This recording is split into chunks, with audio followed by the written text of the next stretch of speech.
Lumière. Lumière. Lumière. Lumière. Lumière. Lumière. Lumière. Lumière. Lumière sur le vote électronique. Nous sommes à l'ère du tout numérique et à quelques jours de l'élection présidentielle, on se demande pourquoi le vote électronique n'est pas effectif en France.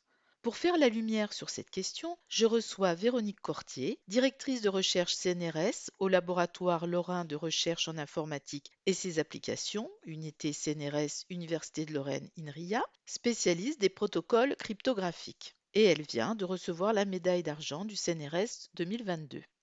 Bonjour Véronique. D'ailleurs, c'est quoi un protocole cryptographique ? Alors, un protocole cryptographique, c'est un programme informatique qui sert à sécuriser les échanges sur Internet. Ça dit ce qu'un ordinateur doit dire à un autre pour établir une communication. Donc ça dit en particulier quels messages doivent être échangés, souvent en utilisant du chiffrement ou des signatures électroniques.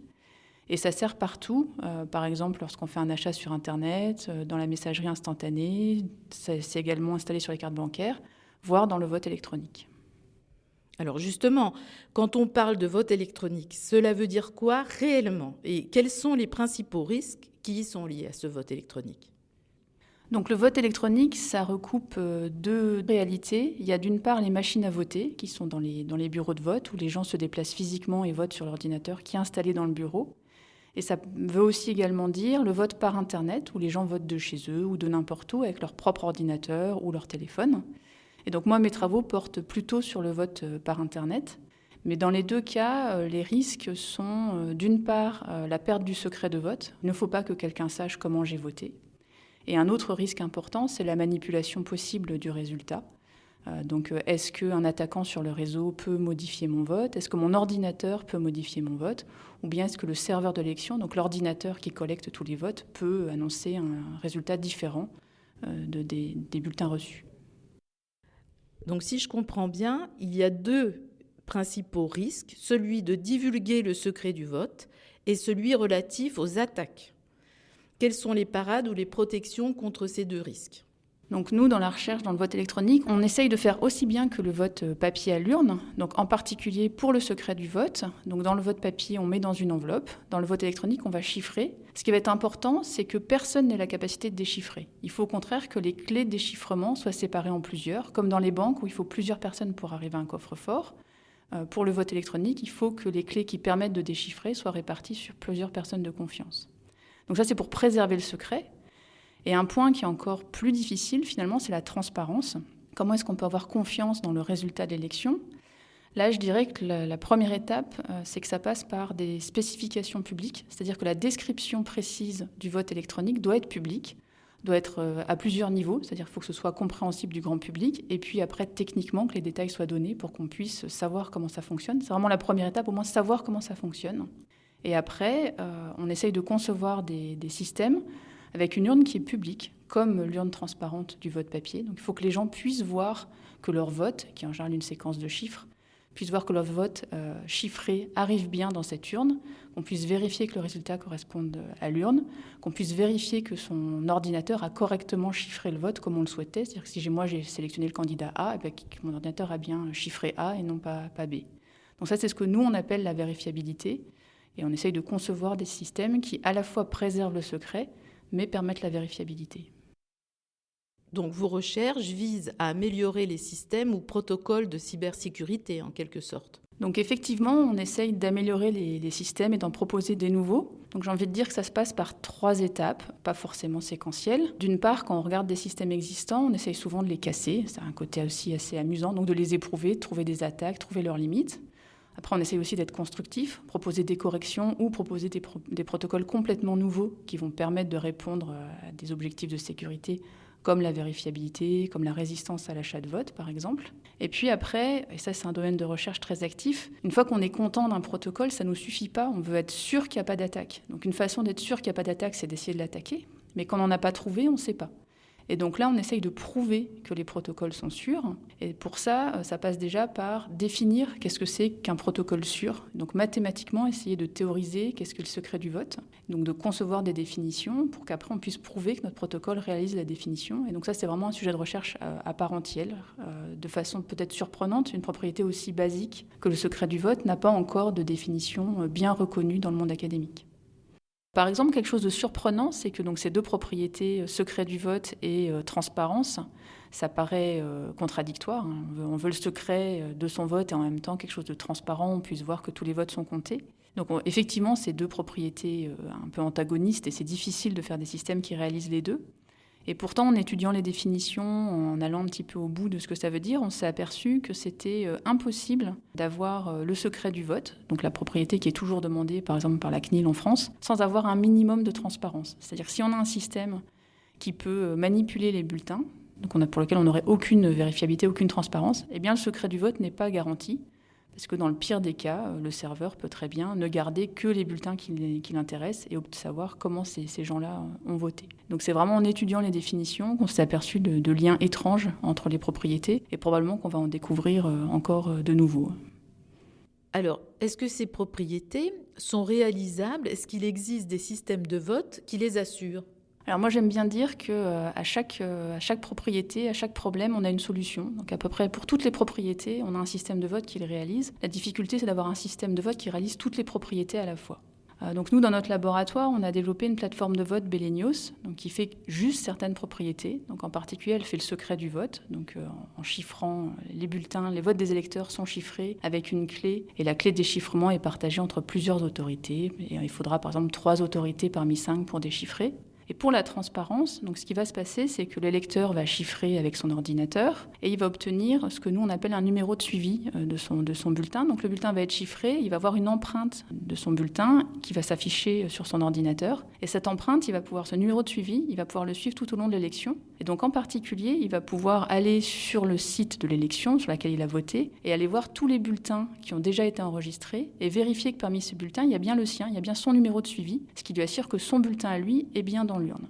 Et ensuite, c'est des propriétés cryptographiques qui vont permettre, au moment du dépouillement, que les autorités, lorsqu'elles déchiffrent l'ensemble des votes, donc déjà, il y a une première étape cryptographique qui permet qu'on ne va pas déchiffrer un à un les bulletins, sinon on risquerait de perdre le secret du vote. Si je déchiffre votre bulletin, probablement que je vais savoir pour qui vous avez chiffré. Et là, en fait, il y a du chiffrement qui s'appelle homomorphe, qui permet de multiplier tous les chiffrés et d'obtenir le chiffré de la somme. Donc c'est un petit peu comme si vous aviez un gros paquet d'enveloppes empilées, et j'appuie dessus un grand coup, et ça me fait une grosse enveloppe qui contient tous les bulletins. Et ça, tout le monde peut le faire. Et l'intérêt, c'est que du coup, on n'a plus que cette grosse enveloppe à ouvrir et non pas chaque petit bulletin. Donc c'est ce que les autorités font. Elles ouvrent cette grosse enveloppe qui contient tous les bulletins d'un coup. Et en même temps, elles vont prouver mathématiquement que le résultat qu'elles vont proclamer correspond à cette grosse enveloppe. Et c'est ça qui rend notre système vérifiable, puisque des observateurs extérieurs vont pouvoir surveiller l'urne et vont pouvoir vérifier que le résultat correspond bien à cette grosse enveloppe qu'ils peuvent eux-mêmes calculer par rapport à toutes les petites enveloppes qui sont présentes sur l'urne. Et elles vont pouvoir aussi s'assurer que l'urne ne fait que grossir, qu'il n'y a pas de bulletins qui sont retirés. Donc c'est comme ça qu'on a une certaine forme de vérifiabilité et le secret du vote. Donc Belenios semble être la plateforme parfaite pour le vote électronique. Donc Belenios permet de répondre à un certain nombre de problèmes, et d'ailleurs assez utilisé, puisqu'on a de l'ordre de 2000 élections chaque année en ce moment. Donc pour nous, c'est un exemple pour les prestataires actuels, par exemple, pour montrer ce qu'on est capable de faire et qu'on peut faire finalement souvent mieux que ce qui existe, pour pas forcément plus compliqué. Mais par contre, non, ça ne fait pas tout. Il y a plusieurs points qui restent à résoudre. Un point assez important, par exemple, c'est l'authentification de l'électeur. Dans Belenios, comme dans beaucoup de systèmes, les gens s'authentifient avec un mot de passe, avec des choses reçues par mail ou par SMS. Et ça, c'est assez embêtant parce que ça veut dire que quelqu'un d'autre qui aurait vos identifiants peut voter à votre place, ou peut-être même que vous seriez tenté de vendre votre vote, par exemple, pour un certain prix, suivant l'enjeu de l'élection. Donc l'authentification de l'électeur, s'assurer que c'est le bon électeur, ça c'est vraiment un point important. Et comme je viens de le dire aussi, même si on sait faire ça, après savoir résister à l'achat de vote pour des élections en jeu important, c'est quelque chose de difficile. Et encore un autre point qu'on ne sait pas faire, ou en tout cas qu'on ne fait pas dans Belenios, et qu'on sait faire que de façon assez complexe dans d'autres systèmes, c'est comment être sûr que votre ordinateur a bien chiffré votre vote. Donc dans Belenios, si votre ordinateur est infecté, peut-être que vous cliquez sur A, et c'est peut-être B qui va être chiffré. Et vous, en tant qu'électeur, vous voyez un chiffré, donc c'est une suite de chiffres, vous ne pouvez pas voir votre vote. Et donc ça, c'est quelque chose, dans Bellinos, vous devez faire confiance à votre ordinateur. C'est souvent le cas dans beaucoup de systèmes. Et réussir à faire des systèmes, vous pouvez essayer de challenger votre ordinateur pour être sûr que quand il vous dit qu'il a chiffré A, il a bien chiffré A. Avoir des méthodes pour vérifier ce qu'il fait. Il y en a quelques-unes qui existent, donc je reviens à tout problème, il y a une solution. Mais réussir à faire tout ensemble et que les lecteurs arrivent à voter en moins de 15 étapes, ça reste un défi à l'heure actuelle. Alors, vous nous avez expliqué, même si la solution Bellinos n'est pas parfaite, on voit qu'il y a des équipes qui travaillent, etc. Dans quelle perspective temporelle vous pouvez envisager le vote électronique pour des élections présidentielles ? Alors, pour des élections présidentielles telles qu'on les organise en France, je pense que nous ne sommes pas prêts à l'heure actuelle. Et c'est toujours un très bon point de vue de se comparer à l'existant. Donc, par rapport à du vote à l'urne tel que c'est fait en France, le vote électronique offre moins de garanties de sécurité. Mais du coup, toujours avec cette perspective, il y a des élections où on ne peut pas se déplacer à l'urne, ou bien l'urne est mal surveillée parce qu'on n'a pas assez de personnes pour surveiller. Et donc, on va utiliser du vote par correspondance, où là, la sécurité est en général très dégradée. Quand vous votez par correspondance, est-ce que vous êtes sûr que votre bulletin arrive ? Déjà, il peut être perdu, il peut être manipulé à l'arrivée, on peut peut-être ouvrir votre bulletin en même temps qu'on vérifie que c'est bien votre identité. Et donc là, le vote électronique permet en fait dès maintenant de répondre à un certain nombre de cas où le vote à l'urne n'est pas possible, où le vote par correspondance ne répond pas à tout ce qu'on veut. Donc le vote électronique est déjà utilisé dans des élections à moindre enjeu. Donc après, pour revenir à votre question, pour les présidentielles, quand est-ce qu'on serait prêt à faire aussi bien que du vote papier ? Donc ça, c'est une question difficile. Je pense qu'il y a pas mal de défis. Peut-être que dans 10 à 20 ans, on aura résolu la plupart des grands défis. Mais je pense que quelque chose qui va rester, c'est est-ce qu'on arrivera à être aussi simple, aussi compréhensible pour les électeurs que le vote papier ? Ça, c'est pas clair. Et donc là, même si moi, Véronique Cortier, je pensais qu'un système était vraiment très sûr, le problème, c'est idéalement, il faut que tout le monde le comprenne et tout le monde soit confiant dans le fait que le résultat correspondra bien à la volonté des électeurs. Et donc un vrai risque, si on quitte le vote papier, c'est que les gens perdent confiance dans le système parce qu'ils ne le comprennent pas. Et donc, même si un jour on avait résolu les principaux problèmes, je ne sais pas s'il serait souhaitable, de mon point de vue, probablement pas, de passer au vote électronique. Donc encore beaucoup de recherches sur le sujet du vote électronique pour vous et vos équipes. Oui, tout à fait. Alors, quel a été votre parcours ? Qu'est-ce qui vous a amené à vous intéresser à ces sujets ? Donc moi, au début de mes travaux, en particulier pendant ma thèse, je me suis intéressée aux protocoles de sécurité en général, pas juste les protocoles de vote, de façon effectivement assez théorique. Et donc l'objectif, c'était de trouver automatiquement, non pas des attaques, mais toutes les attaques. Donc s'il n'y en avait pas, pour pouvoir démontrer qu'il n'y avait pas d'attaque. Donc c'était concevoir, donc non seulement pouvoir prouver comme on le ferait en mathématiques avec un papier et un crayon pour prouver qu'un protocole est sûr. En fait, ça ne suffit pas parce que ce seraient des preuves très longues et difficiles à vérifier. Donc l'objectif, c'était de faire c'est l'objectif qui existe toujours d'ailleurs, c'est de faire des algorithmes qui vont automatiquement prouver qu'un protocole est sûr. Et donc nous, on doit démontrer que notre algorithme est sûr, c'est-à-dire s'il déclare qu'un protocole est sûr, il l'est réellement. Et donc ça, c'était longtemps mes travaux de recherche, essayer de prouver la sécurité des protocoles cryptographiques. Et le vote électronique n'était pour moi qu'un domaine d'application, un exemple d'application difficile en fait. C'était vraiment un défi pour nos techniques, parce que c'est des protocoles complexes, parce qu'ils utilisent de la cryptographie complexe, et parce que les propriétés aussi sont inhabituelles. C'est pas entre guillemets juste de l'authentification comme dans le monde bancaire par exemple, mais des propriétés de transparence qu'on sait mal modéliser. Donc c'était vraiment un défi, et donc comme c'est un défi, c'est quelque chose d'amusant. Et en plus du côté difficile et théorique qui était vraiment intéressant, un autre aspect qui m'a intéressé, c'est le lien avec le terrain, et donc d'avoir accès à des protocoles réellement déployés, d'essayer de comprendre comment ils fonctionnent, proposer des mesures pas trop théoriques pour qu'elles aient une chance d'être utilisées, et de se rendre compte des contraintes qu'il y a avec le terrain. Alors, sur votre parcours, vous attaquez directement en thèse, mais vous n'êtes pas passé du lycée à la thèse. Qu'est-ce qui s'est passé entre les deux, s'il vous plaît ? Alors effectivement, donc j'ai effectué un parcours assez classique avec des classes préparatoires et une entrée à l'école normale supérieure de Cachan. Donc mon parcours était mathématique, j'aimais les maths, je voulais faire des maths et pas de chance, j'avais de façon imposée un cours d'informatique. Donc à l'époque vraiment je ne voulais pas faire d'informatique, mais c'était un cours obligatoire dans ma scolarité. Donc j'y suis allée, un peu en traînant des pieds et en fait à ma grande surprise c'est une matière qui m'a beaucoup plu et donc petit à petit dans mon cursus j'ai rajouté de l'informatique dans les mathématiques et j'ai finalement fait une thèse en informatique. Qu'est-ce qui vous plaît dans votre travail de recherche? Donc c'est vrai que mon travail de recherche mélange des mathématiques, des fondements de l'informatique théorique. Mais en fait, moi ce qui me plaît le plus, ça peut paraître surprenant, mais c'est le jeu. J'ai toujours aimé le côté jeu, c'est ça qui m'a plu dans mes recherches. Donc c'est vraiment la résolution d'énigmes. Et la résolution d'énigmes, ça peut être comment casser un protocole, comment le réparer, et aussi comment mettre au point une définition qui fonctionne. Mais donc vraiment pour moi, ce qui m'a attirée, c'est les aspects jeu, énigmes, et tous les coups sont permis. Quelles sont vos perspectives de recherche?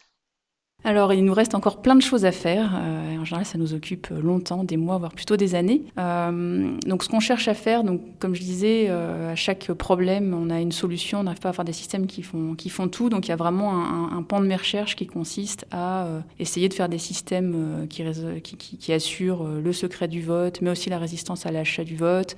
Donc souvent, on essaye déjà de faire des systèmes éventuellement très biscornus, très compliqués, très complexes, mais au moins de réussir à faire les propriétés. Et après, on essaye de les simplifier, de les rendre aussi faisables par des humains.